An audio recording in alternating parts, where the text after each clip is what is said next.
Bismillahirrahmanirrahim. Ve bihi nestaîn.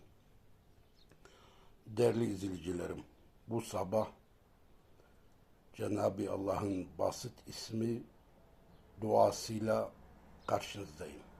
99 Esma-i Hüsna var. Her bir ismin özel bir duası var. Bugün ben basit ismin duasıyla karşınızdayım.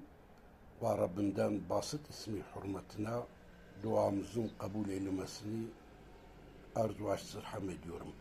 Bismillahirrahmanirrahim.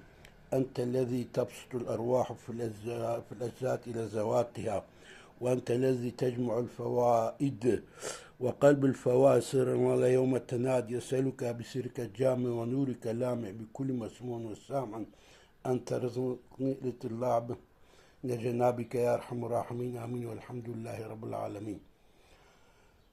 Rahman ve Rahim olan Allah'ın adıyla Allah'ım bedenlerdeki nurları, bedendeki ruhları, cevherlerindeki genişletensin.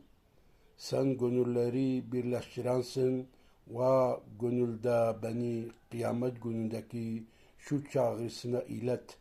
Ben Allah'ım ve benden başka ilah yoktur.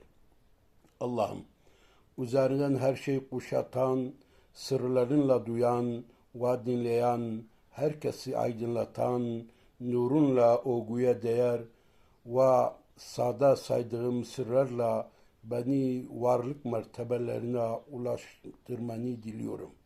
Ya Rabbi, kalbimi yeryüzündeki büyük velayet diyarında ve Esma-i Hüsna'nın izlerinden hakikatlerine ulaşmak için sırrımı yay ve beni geçim hazinelerin sorumlusu kıl.